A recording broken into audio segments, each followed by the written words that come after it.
Hello friends, welcome to our channel. ఎలా ఉన్నారు? బాగున్నారా? నేనైతే ఒకేసారి ఇద్దరికి హెయిర్ కట్స్ చేశానండి. ముందుగా నేను ఏ హెయిర్ కట్ చేశాను ఏంటి అన్నది ఈరోజు ఈ వీడియోలో మీతో షేర్ చేసుకుంటున్నానండి. ఈ మేడం గారి హెయిర్ ఒక్కసారి గమనించండి. అలానే వాటర్ స్ప్రే చేసి చిక్కు లేకుండా చక్కగా దూకోవాలని ప్రతిసారి చెప్తూ ఉంటాను కదా. అలానే పొడి పొడిగా ఉన్న ఈ జుట్టుకి మంచిగా వాటర్ స్ప్రే చేశాను. ఆ తర్వాత చిక్కు తీయటానికి రెడీ అయ్యాను. అసలు చిక్కుంటే కదా చిక్కు తీసేది అని అనుకుంటున్నారు కదా. అవునండి, ఈ మేడం గారి హెయిర్ చాలా చాలా స్మూత్గా, అసలు చిక్కంటూనే పడదు. ఎంత బాగుంటుంది అన్నది మీరే చూస్తున్నారు కదా. అలానే ఆ హెయిర్ కట్ చూసారా, ఒకవైపు ఎక్కువ పెరిగింది, ఒకవైపు కొంచెం పొట్టిగానే ఉంది. అందుకే షేప్ అవుట్ అయింది కదా హెయిర్ కట్. అందుకని ఇదిగో ఇలా హెయిర్ కట్ చేయించుకోవడానికి వచ్చేసారండి. ఎలా చేశాను ఏంటి అన్నది మీరు కూడా స్కిప్ చేయకుండా చూస్తారని అనుకుంటున్నాను. బోల్డ్ అని హెయిర్ కట్స్ అయితే మన యూట్యూబ్ ఛానల్లో అప్లోడ్ చేశానండి. చూడండి, ఏ కట్కి ఆ కట్ సంబంధం లేకుండా ఒక్కొక్కళ్ళు ఒక్కొక్కలా చేయించుకుంటారన్న విషయం తెలుసు కదా. ఇప్పుడైతే చక్కగా చిక్కు లేకుండా దువ్వటం, ఆ దువ్వటం కూడా ఎక్కడి నుంచి, ఫ్రంట్ పార్ట్ హెయిర్ ఉంటుంది చూసారా, అక్కడి నుంచి దువ్వితే మనం ఎలా అయితే హెయిర్ స్టైల్ వేసుకుంటాం, అదే నేను పోనీ పెట్టుకుంటాం, రబ్బర్ బ్యాండ్ వేసుకుంటాం, జడ వేసుకుంటాం, ఇలా మనం ఫ్రంట్ పార్టు సైడ్కి పాపటి తీసి దువ్వేవాళ్ళు ఉంటారు, పాపటి లేకుండా దువ్వేవాళ్ళు ఉంటారు. ఇవన్నీ చూసుకొని దువ్వి ఆ తర్వాత కటింగ్ మొదలు పెట్టాలి. చూస్తున్నారు కదా నేను ఎలా కట్ చేస్తున్నాను.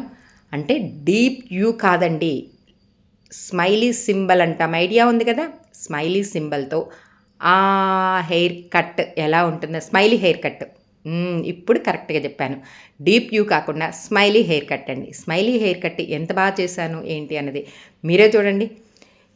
ఆ మేడం గారు ఇదిగో ఇక్కడ కొంచెం తేడా ఉండుంటుంది, ఒకసారి గమనించండి అని చెప్పి అంటూ ఉంటే, లేదు లేదండి, మీరు ఫ్రంట్ పార్ట్ ఇటు హెయిర్ కొంచెం పక్కకు వచ్చింది, అందుకని ఇలా పక్కకి పొడవైన వెంట్రుక కనిపించింది, అలా ఏమీ ఉండదు, ఒక్కసారి మళ్ళీ దువ్వి చూస్తాను, తేడా ఉంటే మళ్ళీ కట్ చేస్తానండి అని చెప్పాను. అలా దూతూ ఉన్నంతసేపు మీరు గమనించండి, అక్కడక్కడ 1-2 వెంట్రుకలు పొడవచ్చినాయి చూసారా. ఎడమవైపు పొడవుగా కనిపిస్తుంది, అదే దువ్విన తర్వాత ఆ పొడవు పోయింది, గమనించారు కదా. అవునండి, పాపటి దగ్గర తీసిన హెయిరు పొరపాటున పక్కకు వచ్చేస్తే అది పొడవుగా కనిపిస్తుంది. అదే అందుకనే మనం ఎలా అయితే రెగ్యులర్గా మనం హెయిర్ స్టైల్ అంటే హెయిర్ ఎలా దూకుంటామో, పాపటి తీసుకుంటామా, సైడ్కి దూతామా అన్నది చూసుకొని చక్కగా దూకొని ఆ తర్వాత హెయిర్ కట్ చేయాలి. ఆ మేడం గారు నాకు కావాల్సినంత హెయిర్ కట్టే చేశారా లేదా అని గమనించుకుంటుంది. చూస్తున్నారా, గమనించారా ఎంత పొడవు ఉంది అన్నది గమనించింది. అలానే హెయిర్ కట్ ఎలా అనిపించింది, స్మైలీ హెయిర్ కట్ లాగానే అనిపించింది కదా. బాగా చేశానా. మొత్తానికి హెయిర్ కట్ అయింది. ఆ తర్వాత డ్రైయర్ పెట్టడం, ఆ తర్వాత ఆ డ్రైయర్ లేకపోయినా పర్లేదండి ఈ మేడం గారి హెయిర్కి, ఎందుకంటే చిక్కు అస్సలు పడదు. అలానే హెయిర్ ఎంత చక్కగా అలా ఫోల్డింగ్ చేస్తూ ఉంటే, కొంచెం తడి పొడిగా ఉన్నప్పుడు ఆ దువ్వింతో అలా ఫోల్డింగ్ కనుక చేసామనుకోండి, డ్రైయర్తో కూడా పని ఉండదు. మీకు చూస్తుంటేనే అర్థమైపోయింది ఈ హెయిర్ కట్ చాలా బాగా వచ్చింది అని. అన్నట్టు ఈ మేడం గారు ఎప్పటి నుంచి నా దగ్గర చేయించుకుంటున్నారో తెలుసు కదా. చెప్పలేదా, చెప్పానా. దగ్గర దగ్గర 22 సంవత్సరాల నుంచి ఈ నాకు పార్లర్ పరిచయం ఉన్నారండి. అప్పటి నుంచి రెగ్యులర్గా ఫేషియల్ కానీ, ఐబ్రోస్ కానీ, హెయిర్ కట్స్ కానీ ఇలా నాతోనే చేయించుకుంటారు. ఎలా ఉంది, బాగుందా, బాగా చేశానా హెయిర్ కట్ అన్నట్టు చెప్పాను కదా. ఒక్కసారిగా ఈ మేడం గారు చేయించుకుంటూ ఉండగానే ఇంకొక మేడం గారు కూడా వచ్చారు, నాకు కూడా హెయిర్ కట్ కావాలి అని. ఆ మేడం గారి హెయిర్ కట్ కూడా ఎలా చేశాను ఏంటి అన్నది, కానీ హెయిర్ మాత్రం కటింగ్ ఒకటే, కానీ జుట్టు డిఫరెంట్గా ఉంటుందండి. ఈ మేడం గారి హెయిర్ స్మూత్గా అలా హెయిర్ కట్ చేసి డ్రైయర్ పెట్టకుండా కూడా అలా ఫోల్డింగ్ చేస్తే ఫోల్డ్ అవుతుందా. ఇంకొక మేడం గారికి హెయిర్ కట్ చేస్తాను అని చెప్పాను కదా, ఆ హెయిర్ కట్ వీడియో కూడా మీతో షేర్ చేసుకుంటాను. ఆ మేడం గారి హెయిర్ ఎలా ఉంటుందో చెప్పనా.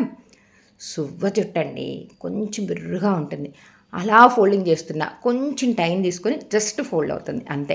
ఈ ఇద్దరి హెయిర్ కట్లు ఎంత తేడా ఉంది అన్నది ఆ హెయిర్ కట్ డిస్క్రిప్షన్లో ఇస్తాను, ఈ హెయిర్ కట్ డిస్క్రిప్షన్లో ఇస్తాను, చూడండి. అలానే ముందుగా పోనీ వేసుకున్నారు, గమనించారు కదా. తనకి నచ్చినట్టే రావాలి అన్న అభిప్రాయంతో ఊడదీసేసి మళ్ళీ ఇంకొకసారి మళ్ళీ దువ్వి ఆ తర్వాత ఇదిగో ఇలా స్లైడ్స్ సెట్ చేసుకొని ఆ తర్వాత పోనీ వేసుకోవటానికి గమనించండి.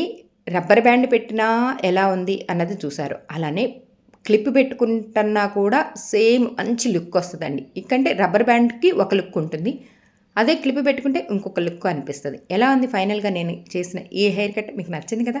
నచ్చిందనే అనుకుంటున్నానండి. లాస్ట్ దాకా స్కిప్ చేయకుండా చూసారనే అనుకుంటున్నాను. అలానే నచ్చితే లైక్ చేయండి, షేర్ చేయండి. చెప్పాను కదా ఇంకొక మేడం గారికి ఒక మంచి హెయిర్ కట్ చేశాను అని. ఈ వీడియో త్వరలో అప్లోడ్ చేస్తానండి. మళ్ళీ కొత్త వీడియోతో.